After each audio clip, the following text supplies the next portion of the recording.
ancient Shaolin tradition is a mystery, a way to unify body and mind. The Shaolin Temple in Henan, China, was founded 1,500 years ago during the Wei Dynasty.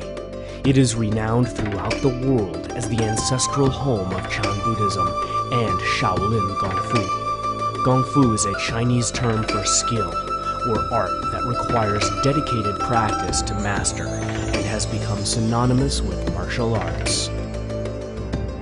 Dedicated training. Wisdom. Compassion. This is the heart of Shaolin.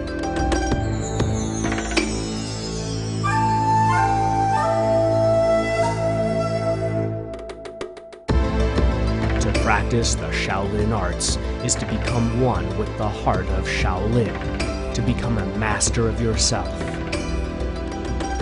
to develop control,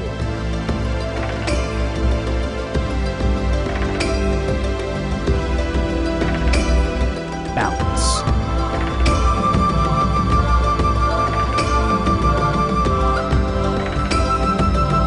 flexibility,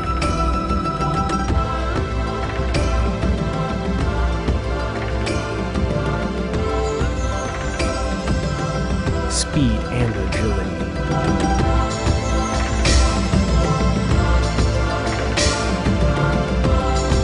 and power.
Every path has a beginning and an end. While it is true that the end of the path may remain a mystery until it is reached, the beginning must be understood before the journey begins. Shaolin Gong Fu is more than just a fighting art. It is considered a way of life. There are many schools of Gong Fu found within China, but none are better known and more influential than Shaolin Gong Fu. Shaolin Gong Fu is considered to be one of China's cultural treasures, and its presence can be felt worldwide. As a form of self-defense, it has had over 1,500 years of realistic and practical application. Shaolin Gong Fu and its fusion with Chan Buddhism creates a holistic art form that promotes balance within oneself. To understand the true essence of Shaolin Gong Fu, you must go to the beginning.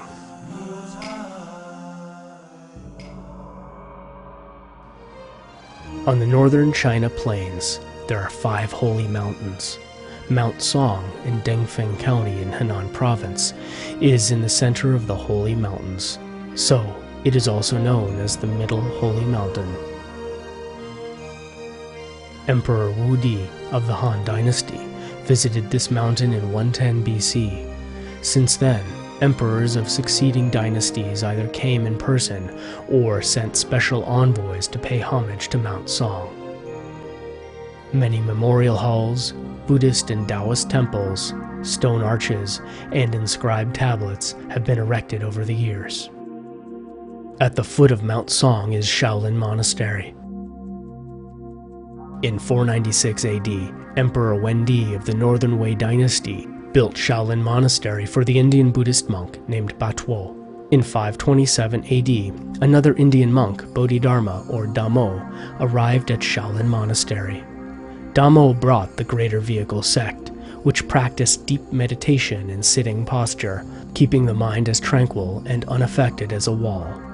Damo's teaching was revolutionary, as it advocated discipline and dedication through meditation as the path to enlightenment. Only in this way could one see with a clear heart one's true nature. His teachings became known as Zen, or Chan, in Chinese. In his quest for enlightenment, Damo went to live in a cave high in the mountains above the monastery. For 9 years he dwelt there in solitary meditation.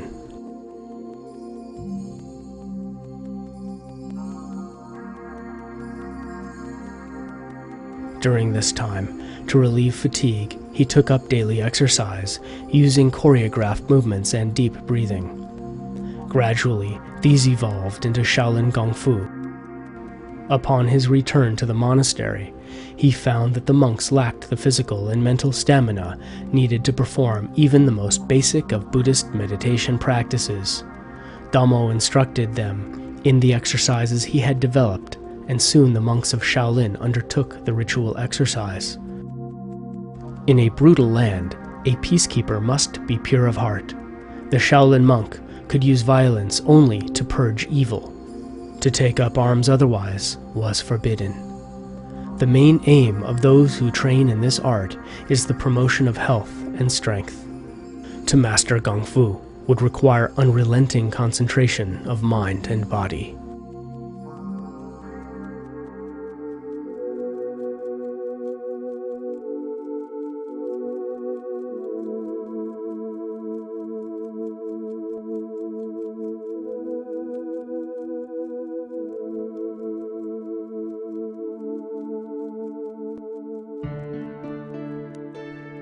After many years of studying and training, a monk would set out to walk the land as the great master Damo had done. Each traveled with just a few possessions: his robe, a razor, and a wooden bowl.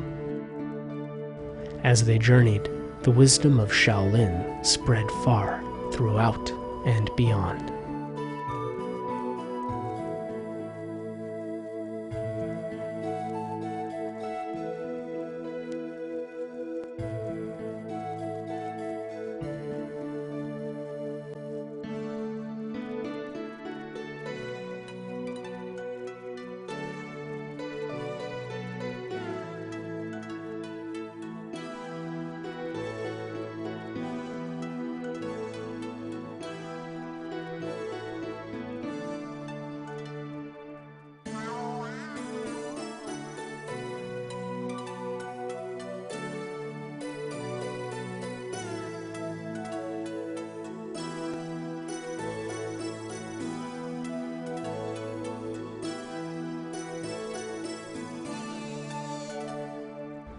Let him be trained in mind and body by walking over the mountains and fording the rivers. Let him befriend men wise in the law of Buddha. Let him brave the snow, tread on the frosty roads, not minding the severity of the weather. Let him cross the waves and penetrate the clouds, chasing away dragons and evil spirits. In the summer of 2007, Shifu Shi Yan Fan was invited by the abbot of Shaolin Temple in China to participate in a 1-month-long ceremony at Shaolin Temple. 700 monks from different temples around the world were also invited, and their daily routine was strict.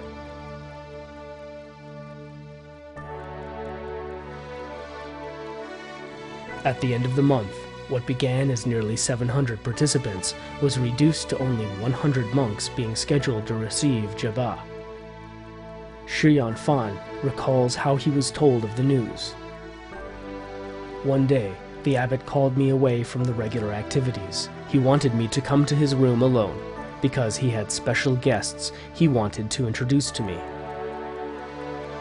These guests were officials of the Chinese government. The abbot was very enthusiastic about introducing me to them, as I was to be the first Caucasian to receive Jabba at Shaolin Temple.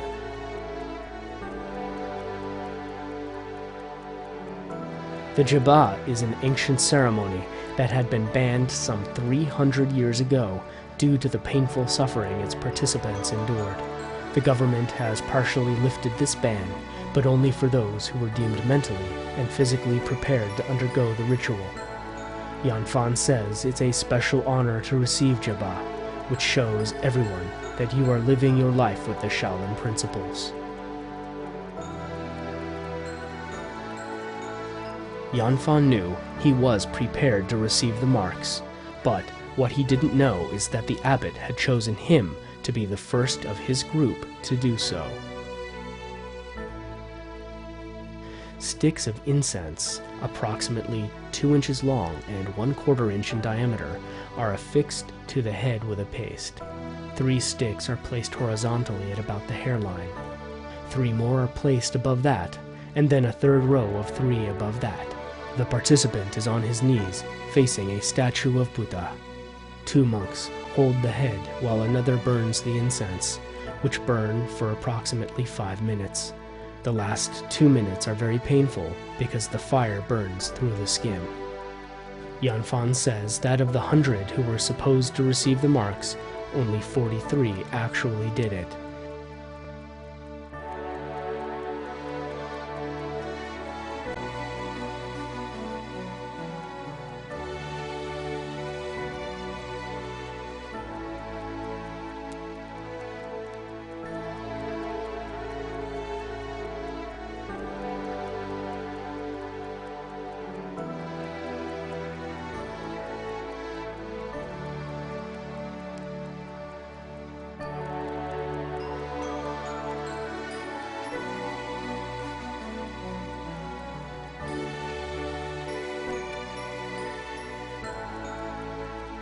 You must dedicate yourself completely, not half-heartedly, to the art of Shaolin. To succeed in Shaolin martial arts is to succeed in life.